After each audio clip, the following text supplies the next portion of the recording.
Sí, a veces eh, es interesante lo que nosotros asumimos que debemos de saber. Bien, y tenemos la tendencia a no hacer eso. Bien, mira, no asumas las cosas, asegúrate de que las cosas sean así. Bien, y eso es tal vez una de las razones por qué un maestro de escuela dominical y Joan, que a veces da clase, dio clase también con los niños, a veces nos tratan de esa forma, como si fuéramos muchachos. Repítame cómo es otra vez. Mire, vamos a orar y vamos a dar gracias a Dios y pedir la dirección de su Santo Espíritu para que Él nos pueda dirigir en esta mañana por medio de su palabra para poder captar cada una de ellas y poder, señores, aplicarlas a nuestra vida.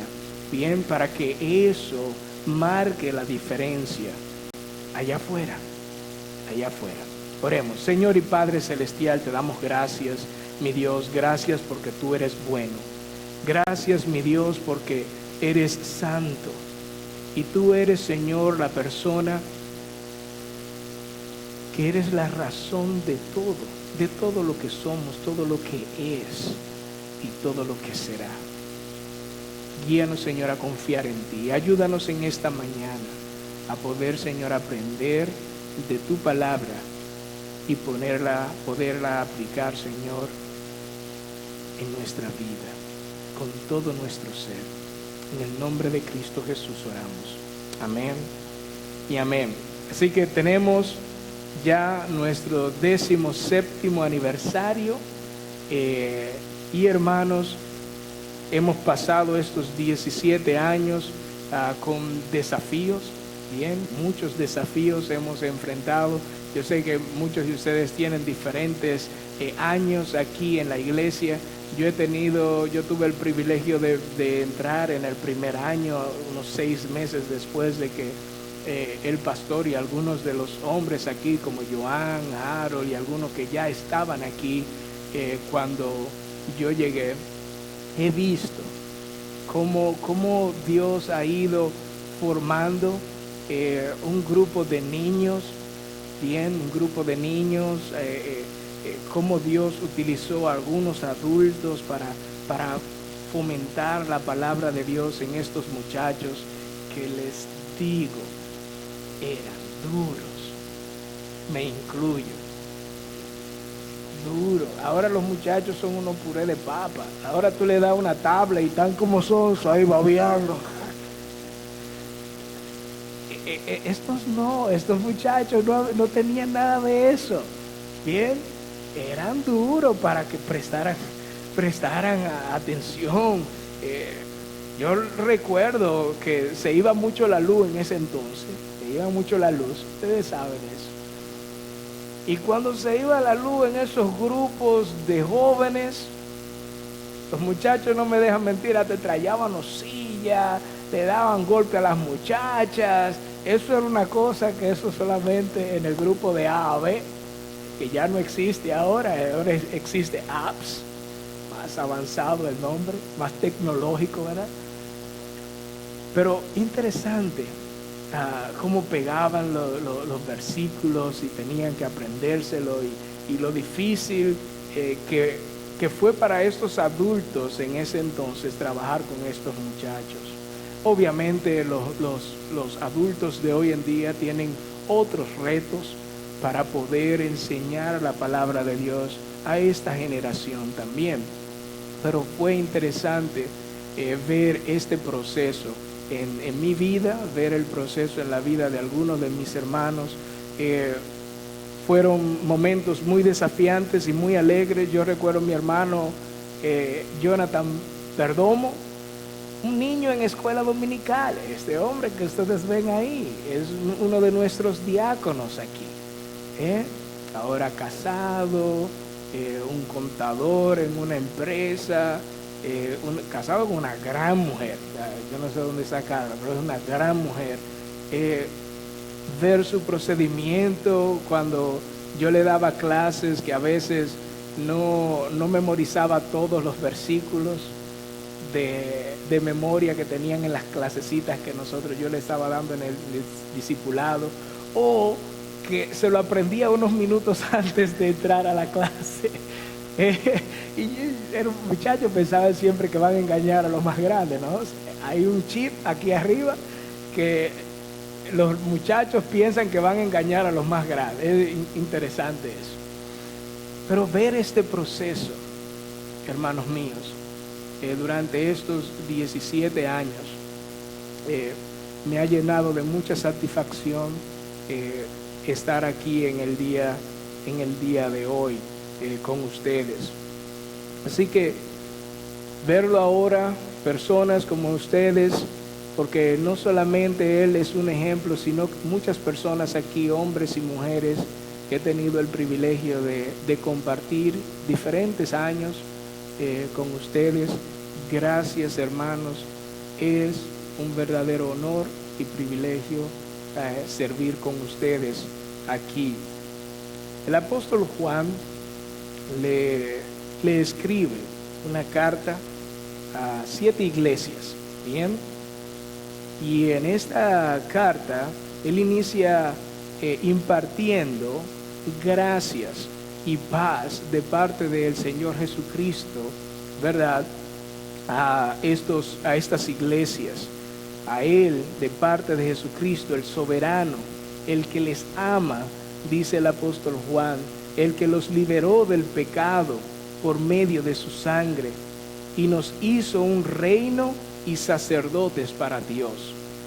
Y más adelante él alaba a una de las iglesias, Éfeso, y él la alaba y él le dice a esta iglesia que Dios conoce cuál es su fatiga, cuál es su repugnancia, su cansancio de algo, y también su perseverancia, que no tolera en ninguna forma lo malo.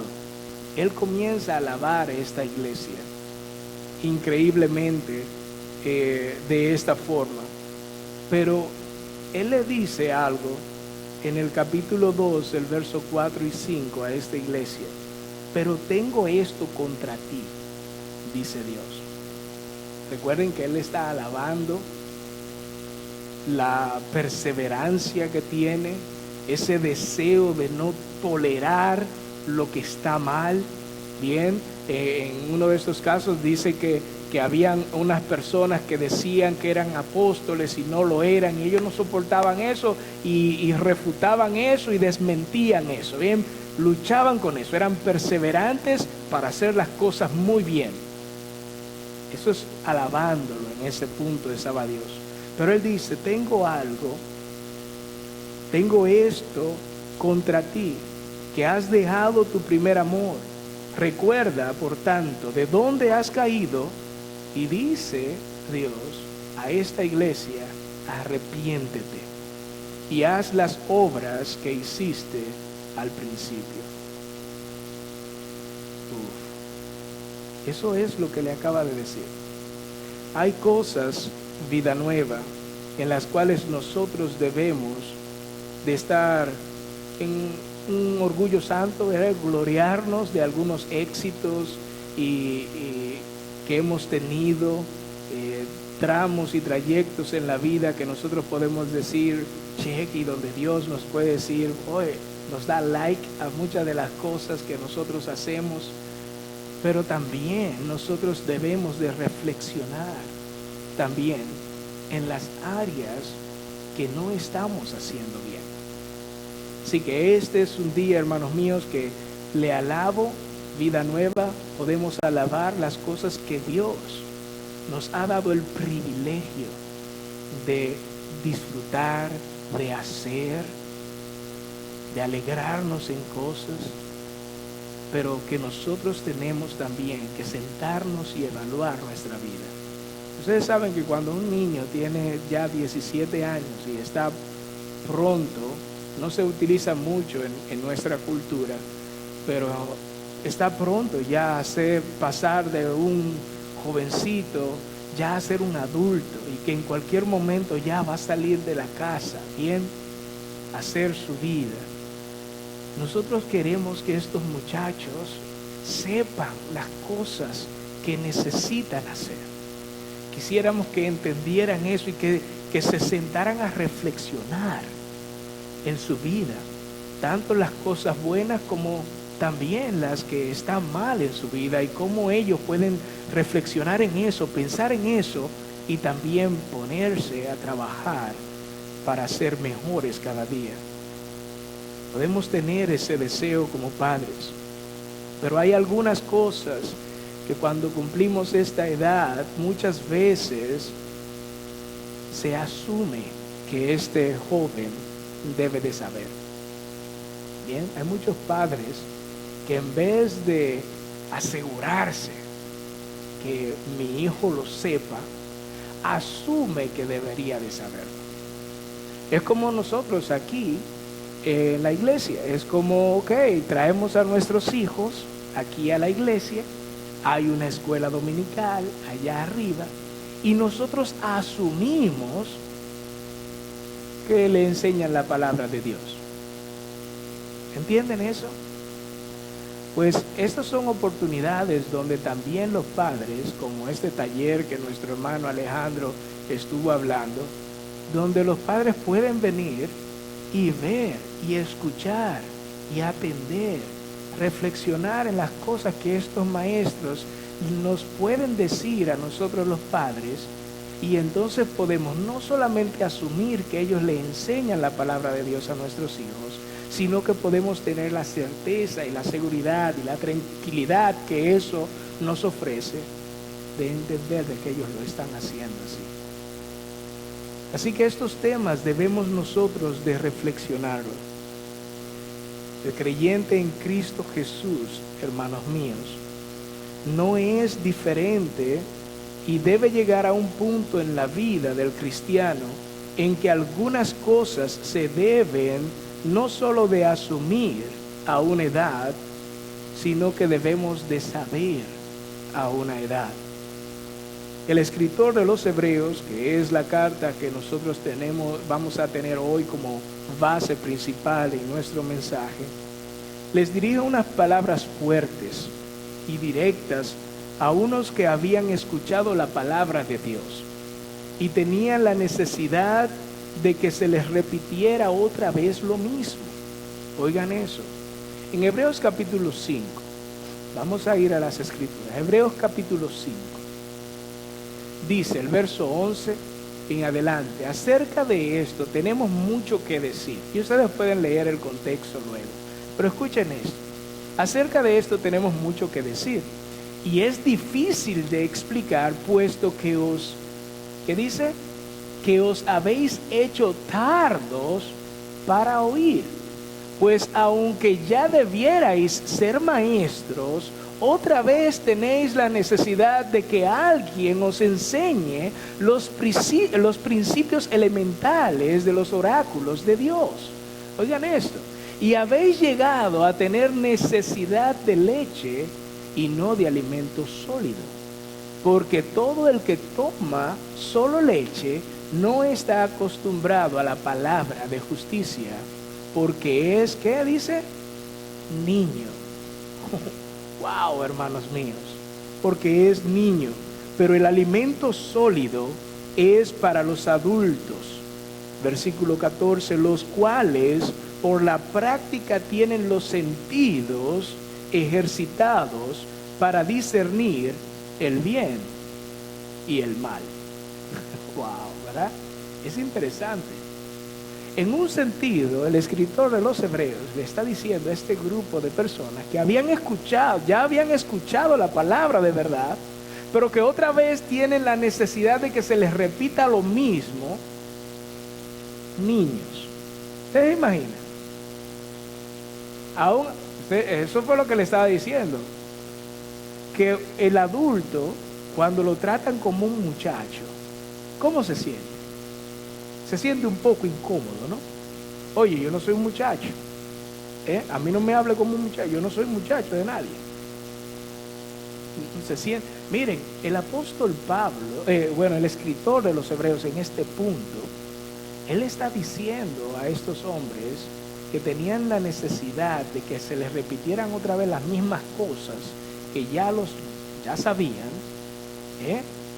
que eran niños y que no podía él darle más nada que leche. O sea, no podía explicarle más cosas de las cuales ellos tenían la capacidad, o deberían de tener la capacidad de saberlo, de entenderlo, y no podía. En cierta forma, hermanos míos, el escritor de los Hebreos asume que estas personas debieran de saber algo. ¿Y cuál es, o a lo que se refiere él? No solamente a saber algo, sino a hacer algo. Porque él les habla, el escritor de los Hebreos, de que ellos debieran de ser, ¿qué? Maestros. Es lo que el escritor dice. Ellos debieran de ser maestros a este punto. En su definición, una persona, un maestro, es una persona aprobada, que sabe, practica y enseña. Esa es su definición. Bien. Ellos deberían de ser maestros. Ustedes que han escuchado la palabra de Dios, deberían de saber eso, de practicar eso y de enseñar eso. Pero son como muchachos, que hay que repetirle a ustedes las mismas cosas. Eso es lo que le está diciendo. O sea, son palabras, como les había dicho, duras y directas. No era para que se quedaran ahí sentados, hermanos míos. Era muy posible que con esas palabras muchos salieran, porque se hubiesen sentido ofendidos de que les llamara niños. Pero ellos no lo son porque no son maestros. ¿Saben por qué? Porque se han hecho, según el escritor, tardos para oír. Yo no sé por qué, pero yo en mi tiempo también, estudiando las escrituras, siempre pensé que cuando se decían tardos para oír, yo siempre pensé que era que alguien había escuchado algo tarde. Bien, era para mí mi entender de esa frase. Bueno, alguien escuchó tarde el anuncio. Se han hecho tardo para oír. No. Hermanos míos, en este punto lo que esa frase nos quiere decir es que se han hecho lentos. Estas personas se han vuelto vagos, en términos más populares, ¿no? Se han vuelto perezosos para hacer las cosas que deberían de estar haciendo. Saber las cosas que ya se les ha enseñado, practicar las cosas que se les ha enseñado y enseñar a otros estas cosas que ya sabían. Pero se han vuelto lentos, perezosos, vagos para obrar, para poner en práctica lo que ya saben y lo que deberían de estar enseñando a otros. Pero ¿cuáles eran estos principios elementales, estos oráculos que está hablando este escritor? En sinceridad o en su definición es lo principal, lo fundamental de Cristo, lo obvio que un cristiano debería ya saber, que necesitaba saber. Más adelante Él les habla sobre la salvación y ustedes pueden ir y ver ese contexto. Él les habla que estos principios elementales se trata acerca de la salvación que Cristo nos ha ofrecido por medio del arrepentimiento de nuestros pecados. Él sigue diciendo también de la resurrección de entre los muertos, la fe hacia Dios y sobre un juicio eterno que vendrá. Él define estos elementos fundamentales, obvios, que el cristiano debe de saber. Soy salvo por medio del arrepentimiento y que ya Cristo ha pagado el precio por mis pecados. Ya yo no tengo que volver otra vez a que me enseñen de eso. Ya Cristo pagó por mí una vez y para siempre. Vamos a ver eso. Ya. Tengo que ahora enfocarme en otras cosas. Practicar, vivir eso y enseñar eso. Es lo que tengo que hacer. y asumir que hay otras cosas que necesito seguir aprendiendo. No que me enseñen que 2 más 2 son 4. Ya eso es obvio para nosotros. La salvación viene por medio de la fe. Es obvio que ese es el resultado. Nadie necesita estarme enseñando más acerca de eso. ¿Entiende? Tengo que comenzar y ver otras cosas fundamentales para seguir creciendo. Y Él pone estas cosas como alimento sólido y no como leche. Hermanos míos, es claro que el escritor de los Hebreos quiere dejarles dicho que tienen que poner y prestar atención y reflexionar en dónde ellos están, porque deberían de ser algo que no lo son en ese punto. Así que, hermanos míos, miren lo que dice aquí Hebreos capítulo 5, disculpen muy bien, Hebreos capítulo 10, versículo 19 y 20. Entonces, hermanos, puesto que tenemos confianza para entrar al lugar santísimo por la sangre de Jesús, por un camino nuevo y vivo que Él inauguró para nosotros por medio del velo, es decir, su carne. Hermanos míos, hay algunas cosas básicas que necesitamos comprender en todo eso. El contexto de esto trata acerca del ritual que los judíos tienen para sacrificar. Bien, así que los judíos tenían un ritual en el templo que llevaban una vez por año, sacrificaban corderos y todo eso, y la sangre que rociaban allá en el propiciatorio, un lugar allá dentro del lugar santísimo, que era un lugar donde solo el sumo sacerdote entraba. Bien, se trataba de todo eso. Él pone en contraste todo eso. Ahora, ¿qué tiene todo eso que ver con nosotros? ¿Cuáles son los principios que nosotros debemos aprender sobre todo eso? El lugar santísimo, hermanos míos, era conocido, era un área en lo más oculto del templo, donde, como les había dicho, solo el sumo sacerdote podía entrar. Solo contenía el arca del pacto en este punto, y el arca del pacto representaba la presencia de Dios.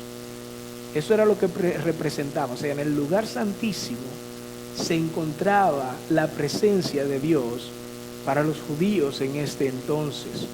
Y escuchen muy bien, el cual era el símbolo de la relación especial que tenía Dios con estos hombres allá en Israel. Solamente el sumo sacerdote tenía esa autoridad para entrar. Pero también Dios le había dicho a estos israelitas que había una barrera en esto, que en este lugar se tenía que usar un velo en este punto, porque Dios es santo y no podía tener la presencia del pecado delante de Él. Así que las personas tenían un velo tapando esta entrada allá, que luego Mateo explica un poco acerca de eso en la muerte y la resurrección de nuestro Señor Jesucristo. Pero ustedes van a entender que la importancia de esto que les estoy diciendo no se trata de lo físico, sino de los principios importantes que rodean los acontecimientos que pasaron en la crucifixión de nuestro Señor Jesucristo. Y Mateo lo expone de esa forma cuando él dice en el capítulo 27, entonces cuando Jesús dice, clamando a gran voz otra vez, dice, exhaló el espíritu, salió su espíritu.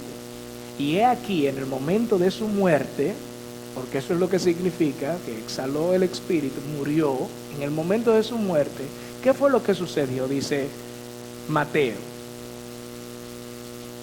dice, el velo del templo se rasgó en dos, de arriba hacia abajo. Se abrió el templo. Era algo que no era muy grueso, era un velo muy grueso, no era algo fácil de romper. Pero este velo era la causa de la división, era la parte que separaba el lugar santísimo de la misma persona.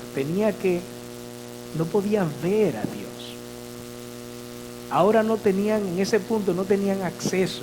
Pero esta es la representación que por medio de la muerte de Jesucristo ya no hay esa separación entre Dios y los hombres. No existe tal separación. El velo fue rasgado por la muerte de Cristo en la cruz. El hombre ya no estaba separado de Dios. Y el sistema de sacrificios del Antiguo Testamento, del Antiguo Pacto, quedó desfasado, obsoleto. Cuando el nuevo pacto, entonces, hermanos, fue ratificado con el sacrificio de Cristo. Ya no tenemos que depender de un sacerdote, un sumo sacerdote, que tenga cada año que ir y sacrificar chivos allá. Ovejas, no hay ovejas aquí, ¿o sí? Bueno, no sé. Pero el chivo lo reconoce la mayoría. No tenemos que hacer eso. ¿Por qué? Porque el escritor de los Hebreos le dice, mire, claramente ya Cristo ha sido sacrificado. Una vez el Cordero es suficiente para perdonar nuestros pecados, una vez y para siempre, hermanos míos. Así que tenemos que tener muy claro esto.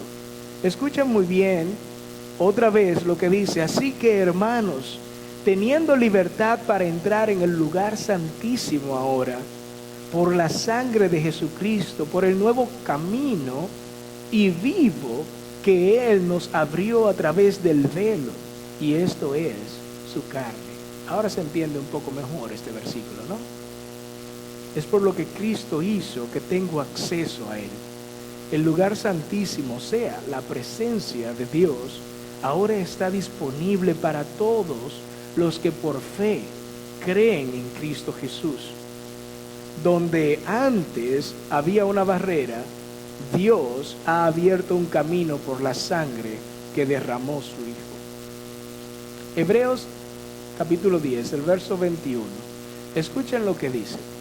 Y puesto que tenemos un gran sumo sacerdote sobre la casa de Dios, refiriéndose a Cristo ahora, acerquémonos con corazón sincero, en plena certidumbre de fe, teniendo nuestro corazón purificado de mala conciencia y nuestro cuerpo lavado con agua pura.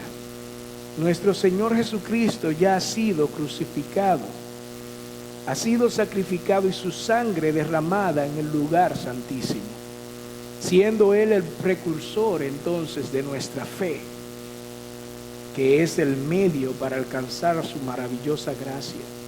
Y cuando las Escrituras nos dicen que debemos de acercarnos con esa certidumbre de fe, esa plena certidumbre de fe, no se refiere a cuánta fe tú tienes. No. Muchos piensan que tener mucha o poca fe es gran cosa, porque tener la fe de un granito de mostaza puede hacerte perdonar al otro 70 veces 7. Y si viene un hermano pidiéndote perdón arrepentido, lo vas a perdonar un montón de veces al día con esa caballá de fe. ¿Entiendes?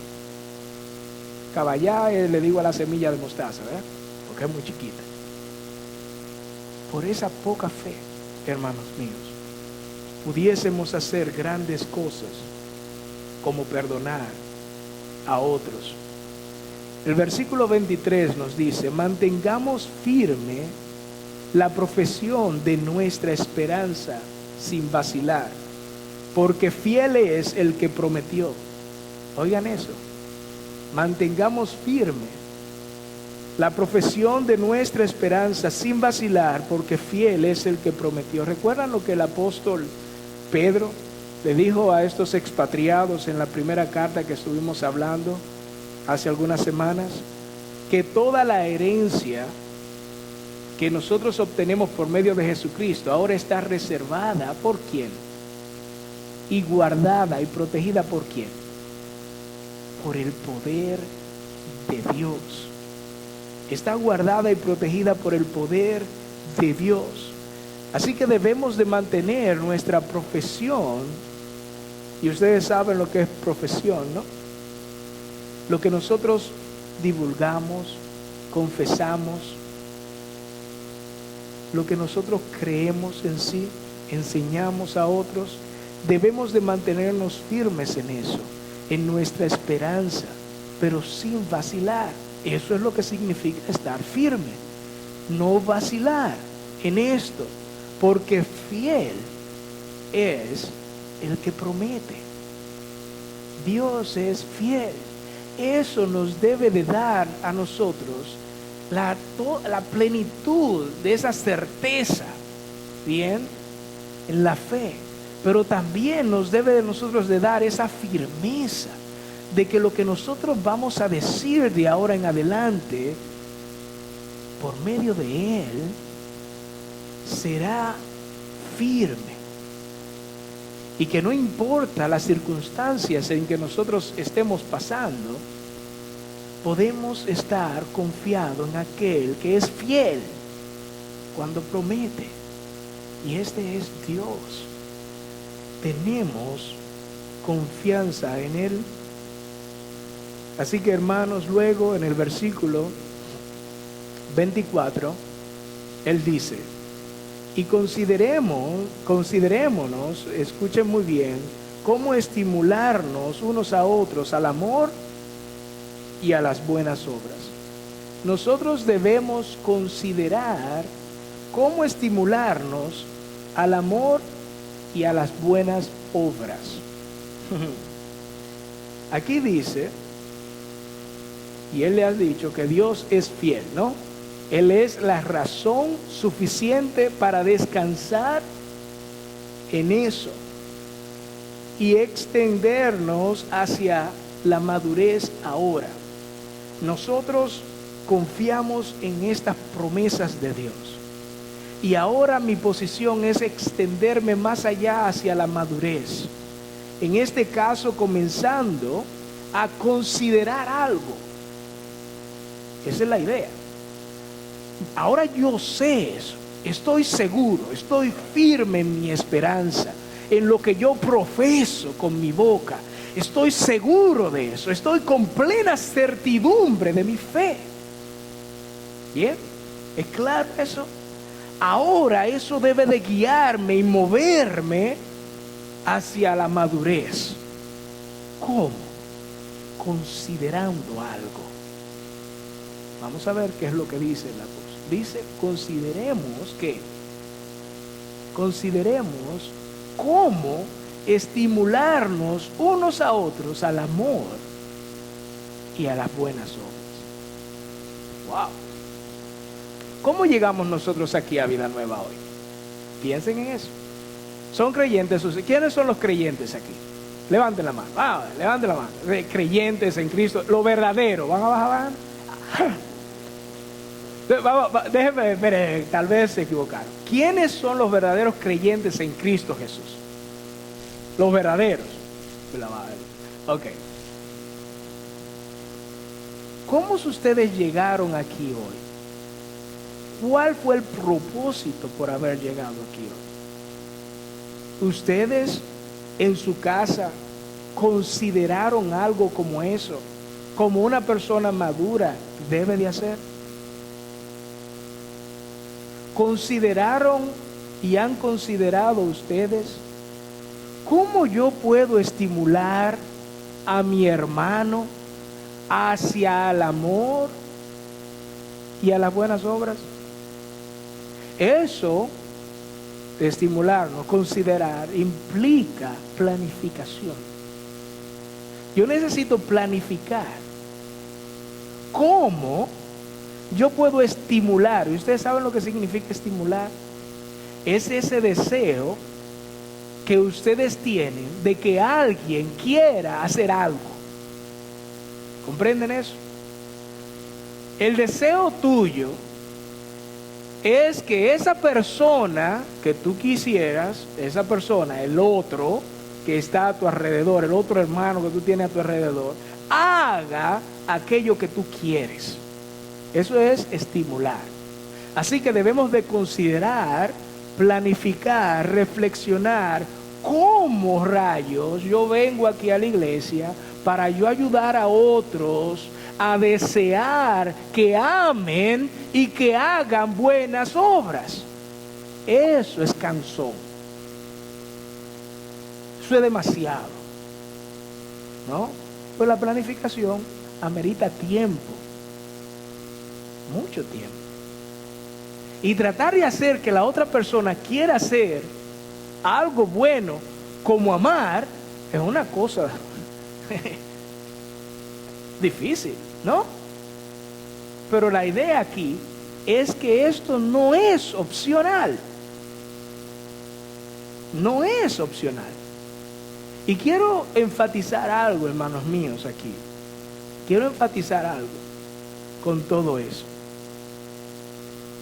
En este punto, Él les dice que deben de amar, estimularse al amar y a las buenas obras. Pero, ¿quiénes son comerciantes en este auditorio? ¿Quiénes son comerciantes aquí? ¿Quiénes venden cosas? Son comerciantes, muy bien, hay algunos aquí. ¿Quiénes tienen algún tipo de negocio? Bien, hay algunos aquí. Ustedes, ¿qué cosas ustedes hacen para vender un producto? ¿Qué cosas ustedes hacen para vender un producto? Ramón.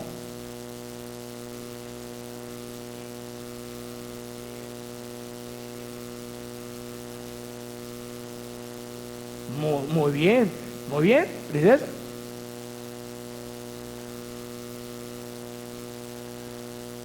Ah, muy bien. Muy bien, sí.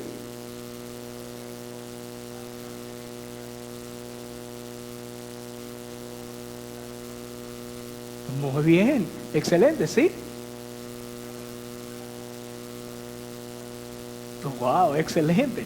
Y yo no sé si ustedes recuerdan, Pedro y Ervin, que estaban hablando un poquito acerca de eso, que yo estaba en el limbo, honestamente, porque no entendía ni pío de lo que ellos estaban diciendo, los términos que ellos decían. Pero la idea era que ellos estaban diciendo, mire, yo necesito conocer el cliente, las necesidades del cliente, porque yo no puedo ir a donde alguien y saltarle con un R que yo qué, lo que estaba Elvis diciendo, y esa persona ahí no entiende ni pío de lo que yo le estoy diciendo, ¿no? La idea es que yo voy a conocer a la persona, quién es la persona, y entonces mostrarle lo que yo quiero vender. Eso es planificación, conocer el producto, como dice también mi hermana Marcel. La idea es conocer todos estos puntos, eso es planificación.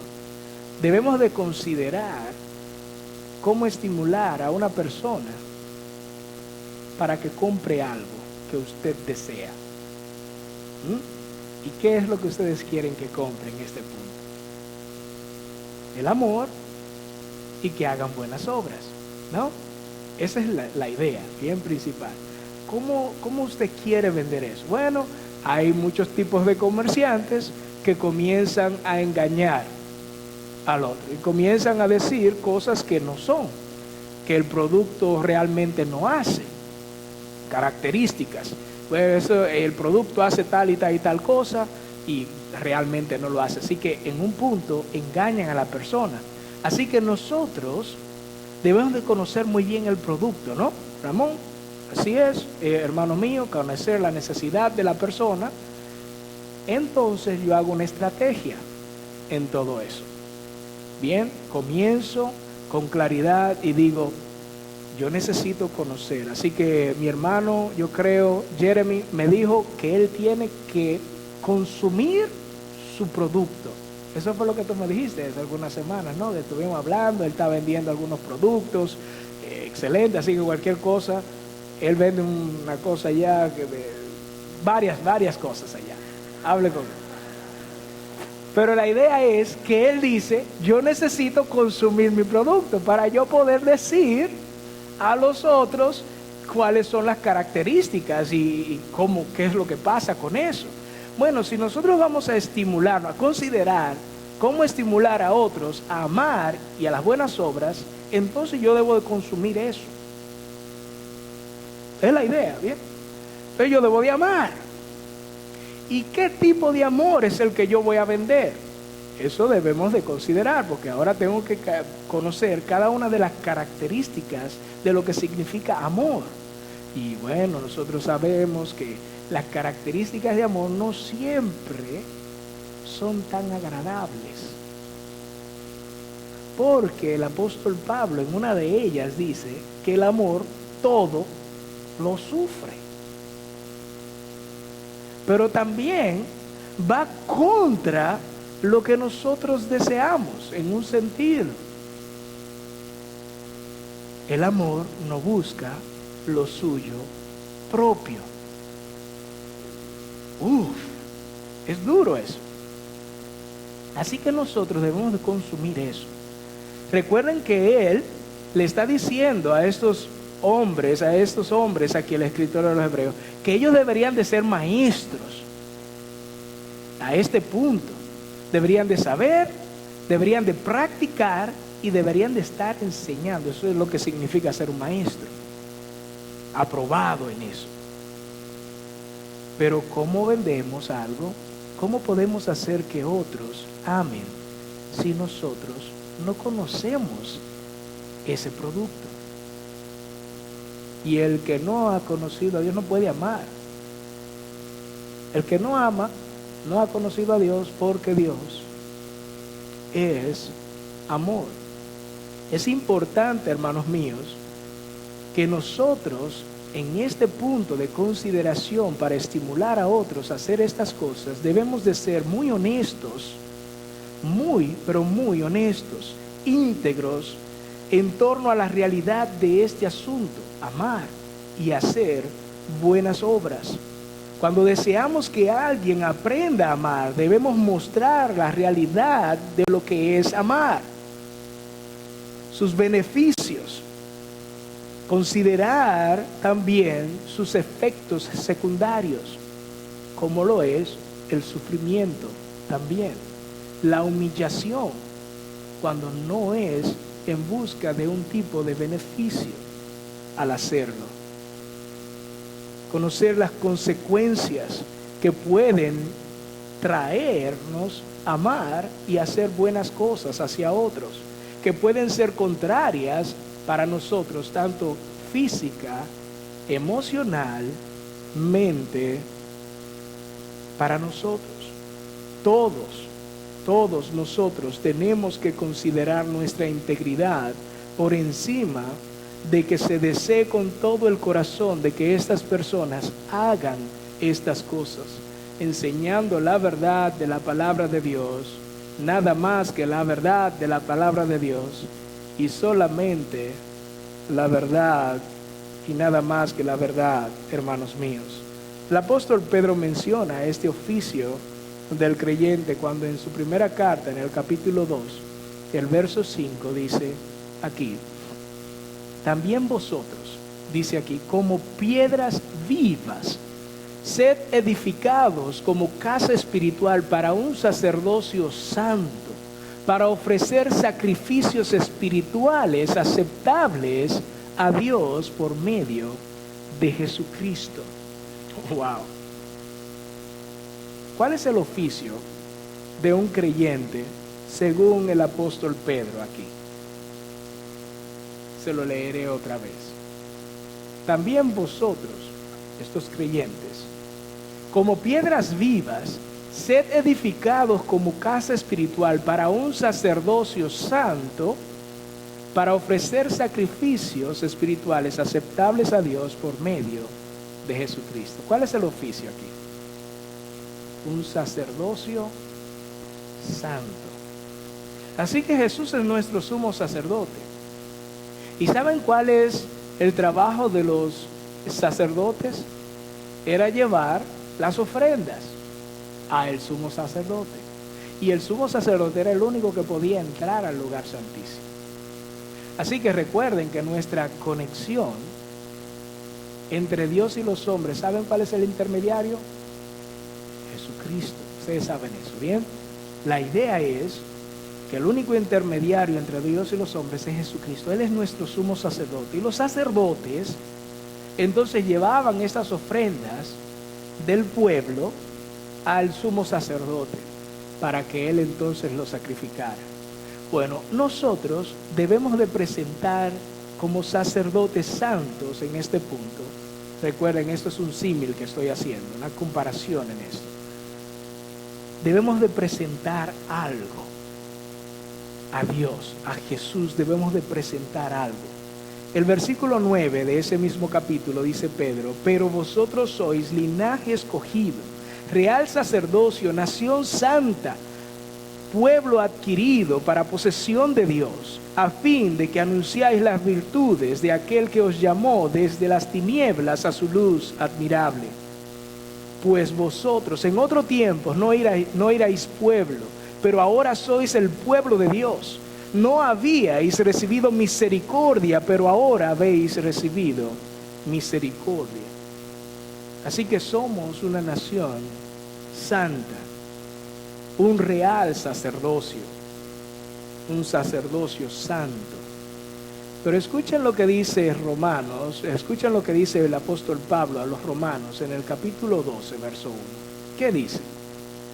Él dice: por consiguiente, hermanos míos, os ruego por las misericordias de Dios.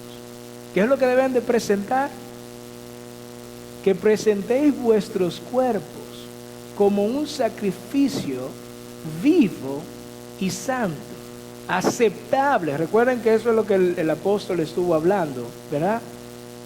El apóstol Pedro estuvo hablando de ofrecer sacrificios espirituales que aceptables a Dios. Y aquí lo que nos quiere decir es, específicamente en Romanos, es que nosotros debemos de sacrificar todo lo que nosotros somos como un sacrificio vivo, santo y aceptable a Dios, que es vuestro culto más racional. Es lo que ustedes pueden hacer más racionalmente, ofrecerse a ustedes mismos. Y no os adaptéis a este mundo, sino transformaos por medio de la renovación de vuestro entendimiento. ¿Para qué? ¿Qué es lo que dice? ¿Para qué? Para que nosotros verifiquemos, para que nosotros comprobemos, hermanos míos, cuál es la voluntad de Dios. ¿Y qué es? Lo que es bueno, lo aceptable y lo perfecto, hermanos míos. Queremos conocer la voluntad de Dios, buena, aceptable y perfecta. Sacrifiquemos algo. ¿Y qué es lo que dice el apóstol Pablo? Como sacerdotes, dice, debemos de ofrecer nuestros cuerpos en sacrificio vivo y santo, agradable a Dios. El escritor de los Hebreos continúa diciendo en el capítulo 10, el verso 25, no dejando de congregarnos, y este será nuestro último verso, no dejando de congregarnos como algunos tienen por costumbre, sino exhortándonos nuevamente unos a otros, mucho más al ver que ese día se acerca. Wow, ¿no? Ahora, hay algunas cosas que nosotros debemos de considerar. El escritor está haciendo un énfasis en lo que no deberíamos de hacer, ¿no? Y nuevamente hace una referencia de lo que realmente debemos de estar haciendo. Es exhortándonos unos a otros, o considerando estimularnos al amor y a las buenas obras. ¿Recuerdan? Así que estas cosas son las que debe de estar pasando en la iglesia, o en una iglesia que se congrega, hermanos míos. Tú tienes la responsabilidad de animar a otros a amarse y también a hacer buenas obras. Y yo tengo, como su pastor, la misma responsabilidad. Tengo la misma responsabilidad contigo. Veo domingo tras domingo personas que llegan y salen de este edificio sin ni siquiera considerar muy bien por qué vienen a este lugar. Domingo vienen y domingo van. Venimos y vamos y ni siquiera consideramos cómo yo puedo ayudar a otros a amar y a hacer las cosas bien. Saben que en algunos de los comentarios que he escuchado de algunas personas que han salido también de nuestra iglesia, unas personas que han venido a visitar solamente, visitan y se van, y saben una de las cosas que me dicen, es una iglesia muy joven. Alégrense los mayores, ¿no? Es una iglesia muy joven. Entonces yo me voy a la otra, que hay personas un poco mayores de mi edad, y yo combino mejor allá. He escuchado eso en varias ocasiones. Es interesante, porque ¿cuál es de verdad la razón por la cual nosotros venimos a congregarnos? Considerar cómo estimularnos al amor y a las buenas obras. ¿Y eso tiene edad? No. Incluso los mayores tienen la responsabilidad. ¿Saben de a quién enseñar? Tito, escribieron una carta a Tito. ¿Saben a quiénes? A los más jóvenes. Esa es la responsabilidad. ¿Y saben por qué hombres como Perdomo, que eran niños de escuela dominical, y como Joan, como yo, fue que personas mayores que nosotros se tomaron el tiempo, el sacrificio para enseñarnos a nosotros la palabra de Dios y de cómo debemos de amar y de hacer buenas obras? Pero eso no lo vamos a seguir viendo si los adultos de aquí, los mayores de aquí, no hacen eso. Pero ¿y si el que tiene sed que busque el agua, verdad? ¿Por qué ningún joven viene detrás de mí? Eso no se aplica en esto, hermanos míos. Eso no se aplica en el evangelio ni el discipulado. La palabra nos dice, id y hagan discípulos. Nuestro hermano Ramón les dijo un ejemplo de lo hermoso que fue salir sin conocer a nadie y comenzar a hablar con la gente de afuera. Bien, hablar con la gente. Mi hermana Minerva y Alejandro salieron también y fueron y compartieron con algunas familias por estos lados y no conocían a ellos. Si Minerva puede hacer eso, lo puede hacer, mire, cualquiera aquí. Cualquiera. Te estoy diciendo que la gracia del Señor está sobre esa niña. ¿Quién? Es una gran mujer. ¿Por qué? Porque yo veo muchas personas que son mucho más extrovertidas que Minerva y que no hacen nada en esa área. Así que gózate, Minerva, porque la gracia de Dios, según el apóstol Pablo dice, en eso él se gloriaba, aún en su debilidad, porque la gracia de Dios, la gloria de Dios se manifestaba, el poder de Dios se manifestaba en eso. Dale gracias a Dios. Pero ¿qué es lo que sucede? ¿Ustedes recuerdan lo que le dijo el apóstol Juan a la iglesia de Éfeso? Ustedes, mire, hacen esto bien, la perseverancia, atacan las cosas que están mal, son excelentes, pero tengo algo contra ti. Que lo que ustedes estaban haciendo no hacían. Y yo creo que en nuestro caso, hermanos míos, los adultos que están aquí tienen una seria responsabilidad que no están haciendo. Y es agarrar a estos jóvenes de aquí y ponerlos en cintura, como decía mami. Decirle la verdad, que consideren muy bien cómo deben de amar y cómo deben de ser las cosas según la palabra de Dios. Y tengo eso, hermanos míos. ¿Qué es lo que estás haciendo, Vida Nueva, aquí? ¿Qué es lo que harás, hermanos míos? ¿Te has preguntado por qué has venido hoy aquí? Yo sé que muchos saben, la mayoría me dice, algunas personas me dicen, bueno, yo voy a la iglesia porque yo necesito escuchar la palabra de Dios. Es como que cuando yo voy a la iglesia, me siento bien como que de recibir. Yo voy a la iglesia para buscar una palabra de Dios. Toda esa frase la he escuchado yo. Interesante, ¿no? Yo voy a la iglesia porque, bueno, la Biblia lo dice.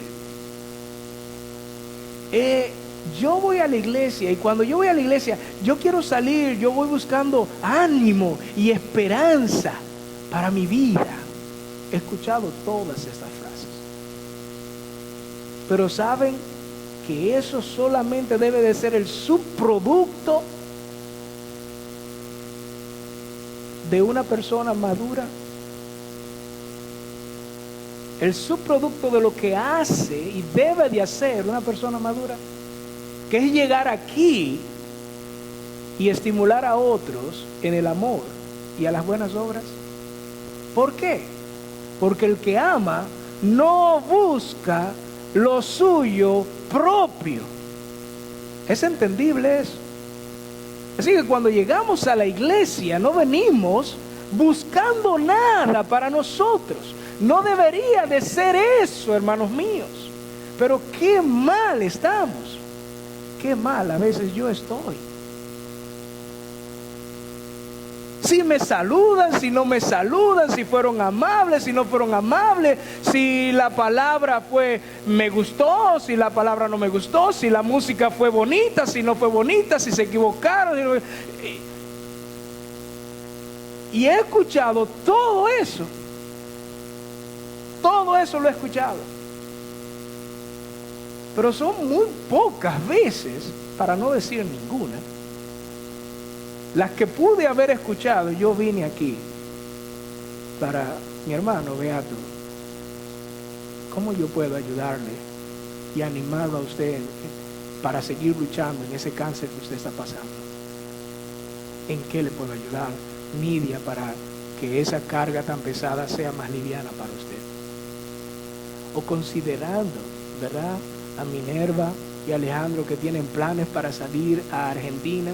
¿Cómo yo puedo ayudarle en ese plan que ustedes tienen? ¿Qué cosas ustedes quieren específicamente que yo ore con mis hijos o yo solo o lo que sea para yo ayudarles a ustedes? O Jerry, que tú estás trabajando muchas horas también en el hospital. ¿Cómo yo puedo ayudarles a ustedes? ¿Cómo yo puedo estimularte a amar? ¿Cómo yo puedo hacer eso? ¿Cómo lo puedo hacer? Pero ¿saben qué? No podemos hacerlo porque el amor muchas veces no está en nosotros. Por lo menos el amor que la Biblia dice. Pero el amor recíproco que la sociedad nos vende, bueno, yo te amo por si tú me amas. Yo te respeto pues si tú me respetas. ¿No? ¿No es así? Eso es lo que vende la sociedad. Y muchas veces venimos aquí a la iglesia con esa misma actitud. Pues si no me saluda, ¿qué yo voy a saludar? Y eso no es pensando egoísta. No podemos. Eso es lo que nos impide a nosotros hacer lo que deberíamos de estar haciendo como jóvenes y como adultos también.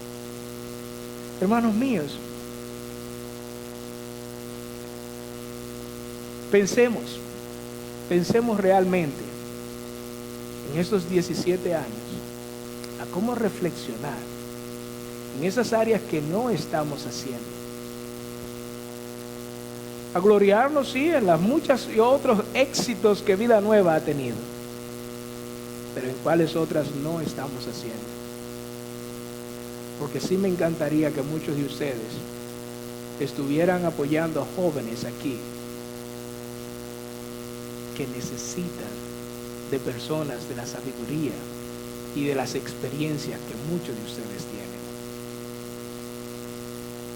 Y como personas allá afuera necesitan también ser discipulados y evangelizados también para la gloria de Dios. Una palabra que el apóstol Juan le dijo: mira eso y arrepiéntete.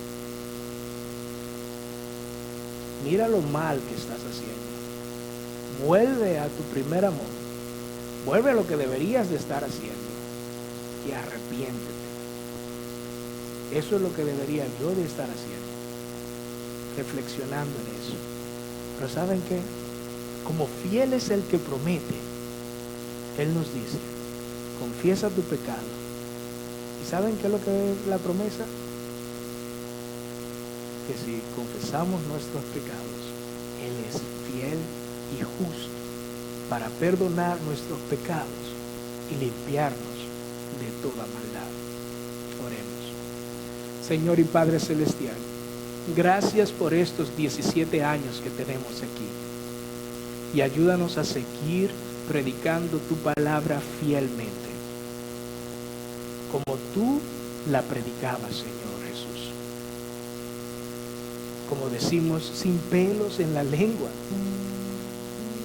para que nosotros podamos en verdad considerar a otros, como dice el apóstol Pablo, como superiores a nosotros mismos, considerando la humillación que tú hiciste por nosotros, tuviste al venir aquí y servir a otros hasta la muerte. Oh, pero cuánto pensamos en nosotros mismos, Señor. Me arrepiento en gran manera, porque es lo contrario. Necesito pensar más en los demás, perdonar a otros, ayudar a otros, amar sin esa barrera de que otros no nos amen. Guíanos, Señor, a ser buenos representantes, dignos representantes de un evangelio que puede salvar vidas. Y si hay alguien que no entiende y no comprende la magnitud de ese amor, porque no ha conocido todavía a Dios, este es su día. Su palabra dice que si confesamos nuestros pecados, Él es fiel y justo para perdonarnos. De que si confesamos a nuestro Señor, si confesamos a Jesús como Señor y creemos en nuestro corazón que Dios le levantó de los muertos, seremos salvos. Porque por gracia sois salvos, por medio de la fe. Y esto es un maravilloso regalo, único y exclusivo tuyo. Pero sin arrepentimiento, Señor, hemos confiado en ti para perdón de los pecados. Dice el apóstol Pablo: somos hechura suya, creados en Cristo Jesús ahora como una nueva criatura para hacer buenas obras, las cuales tú ya has preparado para que nosotros vivamos en ellas.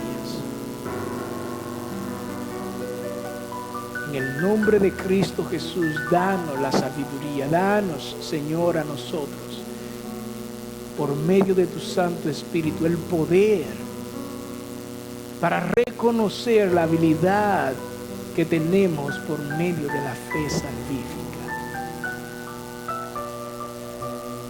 Predicar el Evangelio con tenacidad y audacia. En el nombre de Cristo Jesús. Amén y amén. Dios le bendiga, hermanos.